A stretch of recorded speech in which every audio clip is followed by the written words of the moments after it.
You're looking pretty glum there, Sam. What's up? I really messed up with my friend Tommy at school today. How come? Tommy was trying to tell me something that really upset him, and I just kept on talking about my new bike. I wasn't trying to ignore him, but you know how I can get when I'm on a roll. I didn't know that he was getting frustrated with me. Tommy said that I was a bad friend and only cared about myself and stomped off. That's tough. Have you tried to talk to him since? I want to, but I don't know what to say. How do I explain that sometimes my ADHD brain just takes over, even when I don't want it to? I know what you mean. When something injures us, sometimes we tune out everything else around us. But it's hard for people without ADHD to understand that our brains work differently. Sometimes when one of my friends is talking to me, my mind just wanders off. I even butt in and start talking about something I find more interesting. I think it bothers them because they don't talk to me much anymore. I've noticed that you've not had many friends over, except for Tommy. That's why I can't lose Tommy as my friend. He's my best friend, my only friend. The other kids at school have been kind of mean lately.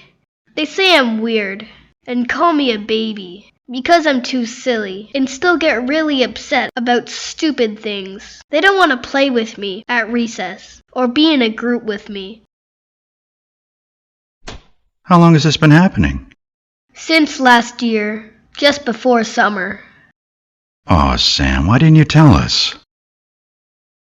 Well, you know, Dad, I am kind of weird sometimes. I get real frustrated when I have to wait in line or can't do what I want.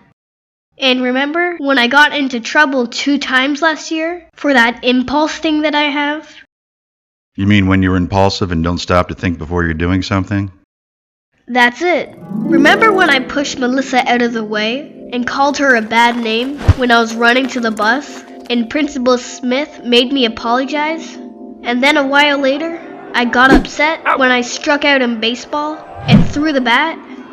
All the kids found out about it and stay away from me now. You've been getting better at stopping and thinking, but I can tell when you get really frustrated or mad, it's still tough for you. You know, Sam, when I was a kid, I had the same problem, and once in a while, I still get overwhelmed with things and I need to apologize. I really try, Dad. But sometimes I get so angry that I think my head is going to explode, just like a volcano. I think it's time you go see my friend Dr. Murray. She's a psychologist. She sure helped me a lot when I found out about my ADHD. Can she change my brain and take the ADHD away? No one can do that, and we don't want to do that. ADHD is part of you, and we love you just the way you are. But we can help make it easier for you. But how can you do that? You'd be surprised. Dr. Murray taught me how to recognize when I was becoming frustrated or angry. She taught me how to do things like breathing exercises or physical things to get rid of some of that pressure that makes you feel like you're going to explode. Is that why you go for a run when you get home? Sure is. It helps me get rid of my stress from work so I can be calmer with you guys in the evening. But what can I do at school?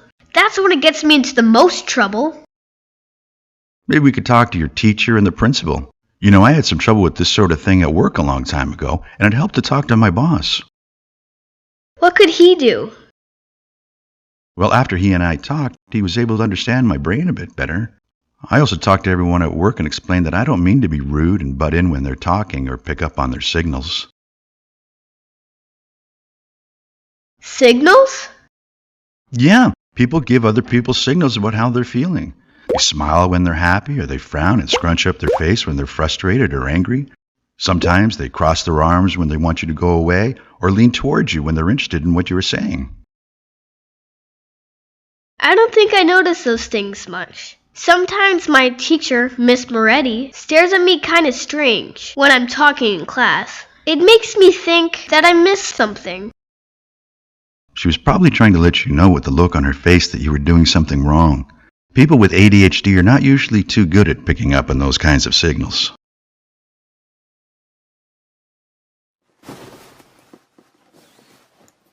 Let's talk to Dr. Murray about the things that might help at school.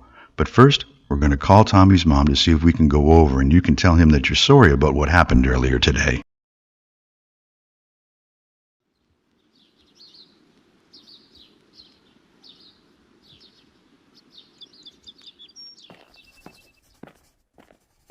So Sam, your mom and I spoke to the school about some of the things that Dr. Murray suggested, and they agreed to help. I don't know about that, Dad. I don't want the kids to think that I'm even weirder than they already do. I think we have a solution for that. Dr. Murray is going to come to your school and show everyone a video on ADHD and answer questions. Oh no! They'll think that I'm a real loser. Sam, do you think your friend Tommy is a loser because he wears glasses? Or that Samantha in your class who uses a wheelchair is a loser? Of course not. They can't help it. And Tommy's such a good soccer player. And you should see Samantha's art projects. Well, you're great at math and a good athlete. People can't be good at everything. You're not great at making your attention do what you want, staying still or slowing down your mind to think about what you're going to do or say. But that's okay. I guess so. But how can the school help? Well, the school is going to find you a quiet spot all your own where you can go and calm yourself down when you get frustrated or angry. They're going to let you have movement breaks and fidget toys to help get out some of that extra energy.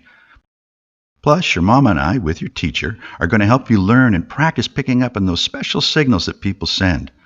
There are a lot of other things we can try, too. Okay, I'll try. I'm just really glad that Tommy's still my friend. He understands now that my ADHD also makes it more difficult for me to stay calm and pick up the signals that he's trying to send me. Tommy and I even came up with a special signal, all of our own, for when I'm not paying attention to him. He just punches me in the arm, but not too hard.